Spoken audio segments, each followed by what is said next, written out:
Today, we're digging into something really fascinating, a practical guide for building a new kind of city. We're talking about public spaces that are literally designed to improve our mental well-being. And this isn't just some abstract idea. We're looking at the actual blueprints. And it all kicks off with this really powerful idea. What it's saying is, once you really get a handle on the reality of a space, you suddenly have the power to change it. This whole guide is about shifting our perspective to unlock completely new ways of building and living. Which brings us to the core question of this entire project, right? Could a simple walkway, something you don't even think about, actually change the way you think? Can architecture make your brain work better? Well, let's find out. All right, so first up, let's look at the foundation of this whole thing. How do you even begin to build for better brains? It really starts with understanding the problem we're all facing and the pretty elegant solution this project is proposing. So here's the quick look. This project is led by landscape architect Ido Margolin, and it's all about creating public spaces based on topology, which is just the mathematics of shape and connection. And the goal? It's ambitious, to measurably reduce our stress and sharpen our attention, with the very first pilot project set to kick off in late 2025. So what in the world is topology? You can think of it as geometry's flexible, kind of weird cousin. Topologically speaking, a coffee mug and a donut are actually the same thing, because you can squish and stretch one into the other without tearing it. It's the study of the really fundamental properties of a shape, and that's what this project uses to design spaces. And let's be honest, the project is tackling a very real, very modern problem.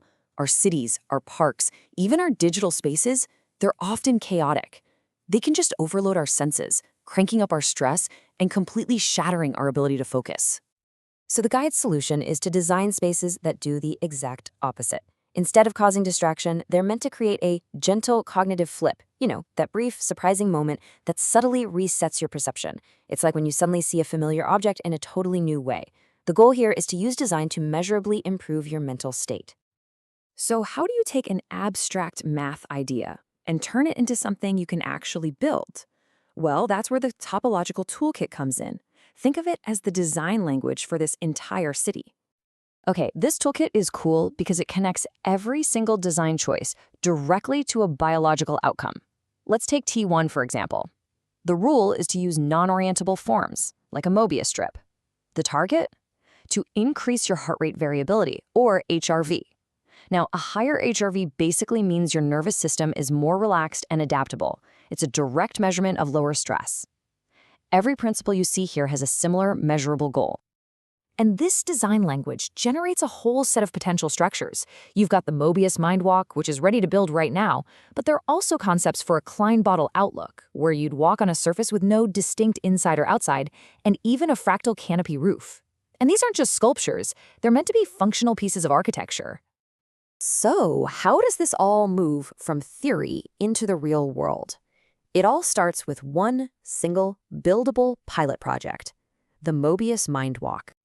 The first thing you notice is that this is a real project with a real budget. The guide estimates a total cost of around 542,000 Israeli shekels.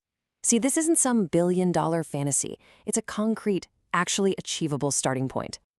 So here are the specs. It's a 30-meter-long walkway, but the real magic, happens in that 8-meter section where the deck does a full 180-degree twist. The whole point is that as you walk it, the handrail that was on your left is suddenly on your right, creating that gentle cognitive flip we were talking about. And this isn't just a napkin sketch. The guide provides a full 10-step construction sequence. It's basically a contractor-ready brief detailing every single step from prepping the site to firing up the final sensors. You could build this thing in a matter of weeks. The design is also super adaptable. If you build it in a forest, it uses these slender posts and leaves gaps for wildlife to pass under. But in a city, the structure is beefed up for crowd loads, uses special footings to avoid hitting underground utilities, and it's even designed to integrate with the city's nightlife. Okay, so how will they know if it actually works? Well, success is defined by a single metric, a 10% or greater increase in a person's heart rate variability. Just think of high HRV as the sign that your body's in rest and digest mode, not fight or flight. They're literally going to measure the reduction in stress levels after someone walks this thing. But the Mobius Mind Walk is just the beginning. It's just the first piece. The guide then zooms way out, showing how all these individual structures can connect to form an entire topology city.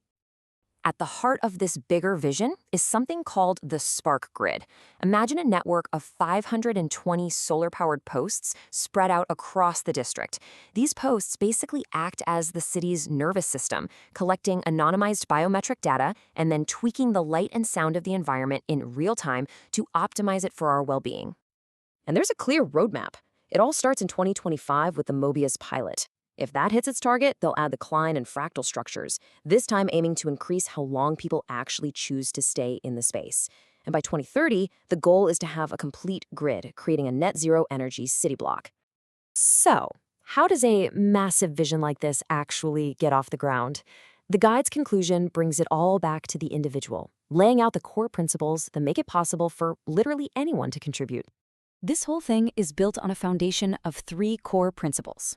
First, the designs have to be regenerative, not just sustainable. Second, all the knowledge is open source, shared freely so anyone can build on it.